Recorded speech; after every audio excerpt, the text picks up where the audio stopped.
मेरे जो वालिद थे, मैंने जैसे बताया बहुत पढ़े लिखे थे, तो उन्होंने बहुत गरीब भी थे, उनको कभी कोई नौकरी नहीं मिली, हार्डली उनके पास पैसे होते थे।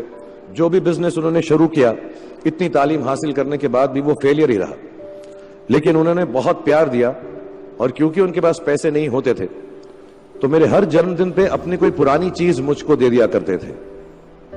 तो पहली पुरानी चीज जो, और बहुत बड़ा चढ़ा के उर्दू में अच्छे अच्छे अल्फाज यूज करके मुझे इंप्रेस करते थे कि बहुत अच्छा प्रेजेंट दिया है मुझको। तो वो मुझे पहली चीज उन्होंने मुझे, ये मैं हर जगह पर बोलता हूं, स्कूल के बच्चों के फंक्शन पे, येल यूनिवर्सिटी में, एडिनबरा में, क्योंकि आप लोग सब अपनी लाइफ के उस थ्रेशोल्ड पे हैं जहां से आपको कामयाबी हासिल करनी है इंशाल्लाह। सो पहली चीज जो उन्होंने मुझे दी थी, उन्होंने मुझे अपना शतरंज का सेट दिया था, टूटा फूटा सा। वो शतरंज हर रोज खेलते थे। हनुमान मंदिर के जो हेड प्रीस्ट थे, पंडित थे, उनके साथ रात को जाके मेरे वालिद जो हैं शतरंज खेलते थे। और उन्होंने मुझे कहा कि शतरंज से आप जिंदगी के बारे में बहुत कुछ चीजें सीख सकते हैं। पहली ये कि कोऑपरेशन और साथ मिलजुल कर काम कैसे करना है। दूसरी ये कि जिंदगी में आगे बढ़ने के लिए कभी कभी पीछे भी हटना पड़ता है। तीसरी ये कि जो छोटे लोग होते हैं, जो आप समझते हैं, कई लोग ऐसी बात मानते हैं, जो पॉन्स होते हैं, जो प्यादे होते हैं, उनकी सबसे ज्यादा इज्जत करना जिंदगी के अंदर। कोई भी इंसान छोटा नहीं होता, हमेशा हमेशा जिंदगी में काम आता है। और कामयाबी हासिल करने के लिए आखिरी बात शतरंज ये सिखाती है हमको कि कभी कभी जिस चीज से सबसे ज्यादा लगाव होता है, जैसे रानी से अमूमन हो जाता है, कभी कभी उसे भी सैक्रिफाइस करना पड़ता है आगे बढ़ने के लिए। दूसरी चीज जो उन्होंने मुझे दी, मेरे पास है वक्त, 2 मिनट बोल सकता हूं मैं, सॉरी।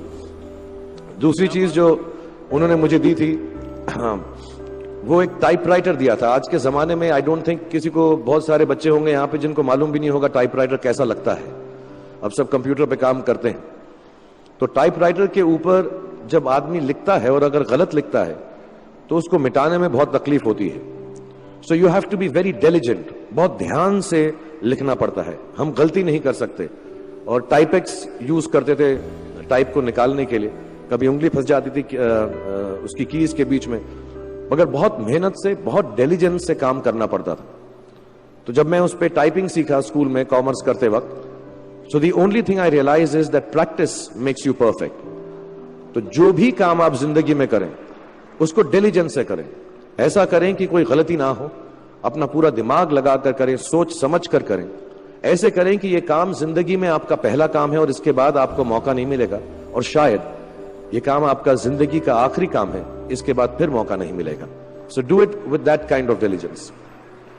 तीसरी चीज उन्होंने मुझे कैमरा दी थी, क्योंकि बहुत गरीब थे, वो कैमरा चलता नहीं था बिल्कुल भी, सिर्फ उसके व्यू फाइंडर से बड़ी अच्छी अच्छी तस्वीरें दिख जाती थी, लेकिन खिंचती बिल्कुल भी नहीं थी।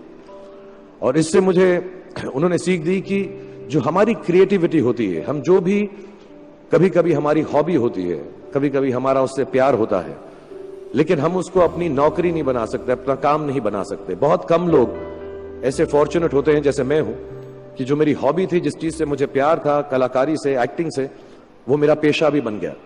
अमूमन ऐसा होता नहीं है, लेकिन जो हमारी कला है, चाहे वो पोएट्री है, चाहे वो लिखना है, चाहे वो पेंटिंग है, चाहे जो भी चीज, गाना है, अकेले में गाना है, हमारी क्रिएटिविटी जरूरी नहीं है कि दुनिया एक्सेप्ट करे।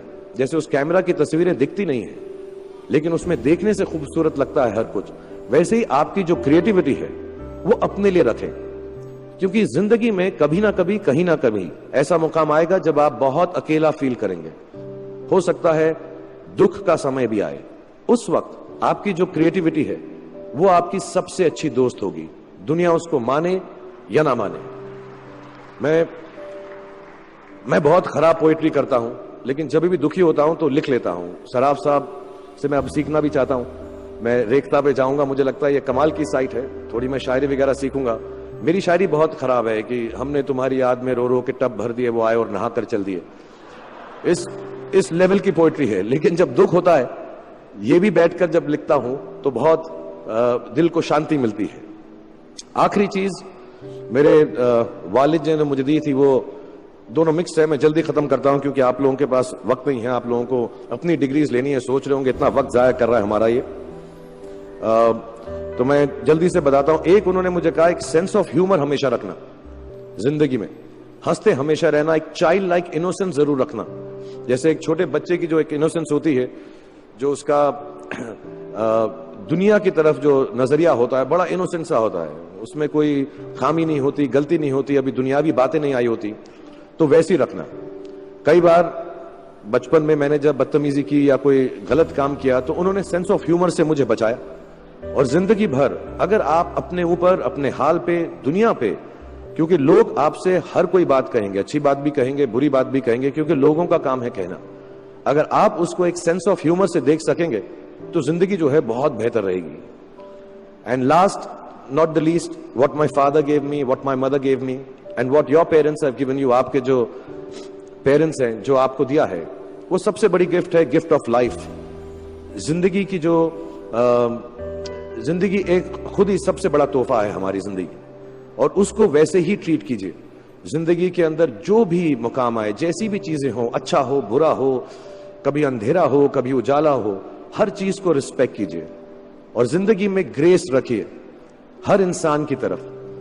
हर इंसान जो भी आपसे जो भी बात करेगा वो अपनी मुसीबत के हिसाब से करेगा, अपनी हैसियत के हिसाब से करेगा, कभी गलत बात भी बोलेगा, ऊंची बात भी बोलेगा। जब आप काम करेंगे, जब आप बड़ी बड़ी कंपनीज के अंदर नौकरी हासिल करेंगे, आपका हमेशा झगड़ा रहेगा, जो मेरा जूनियर है वो ऐसी बात करता है, मेरा सीनियर जो है ऐसी बात करता है। लेकिन सब जो है जिंदगी से जूझ रहे हैं, इस जिंदगी में कुछ बनने की कोशिश कर रहे हैं। सो वो ग्रेस जो है, वो लीवे जो है, हर किसी को दीजिएगा जो आपके साथी हैं, जो आपके साथ साथ काम कर रहे हैं, जो आपका साथ काम नहीं भी कर रहे और जो आपका साथ नहीं भी दे रहे। ग्रेस से बड़ी चीज आप जिंदगी को वापस नहीं लौटा सकते। ये 4-5 चीजें याद रखिएगा। याद रखिएगा, नहीं रहे तो कोई बात नहीं। आप लोग बहुत कुछ अभी इस जगह पर इल्म हासिल कर चुके हैं और मुझे उम्मीद है और मुझे यकीन है कि आप जो भी करेंगे जिंदगी में बहुत कामयाब होंगे। और फिर से मैं मौलाना आजाद नेशनल उर्दू यूनिवर्सिटी का शुक्रिया अदा करना चाहूंगा कि मुझे यहां पर बुलाया, आपसे मुखातिब होने का मौका दिया। थैंक यू वेरी मच, बहुत बहुत शुक्रिया। और आप, मुझे मालूम है कुछ टीचर्स जो होंगे यहां पर बैठे होंगे जो आपके फेवरेट नहीं भी हैं, जो बहुत स्ट्रिक्ट होंगे, डांटते भी होंगे आपको, उनको सबसे ज्यादा याद रखिएगा जब आप इस यूनिवर्सिटी से बाहर जाएंगे, क्योंकि जो सबसे ज्यादा टीचर आपसे स्ट्रिक्ट थे वो एक्चुअली सबसे ज्यादा आपसे प्यार करते थे। Thank you very much for having me here.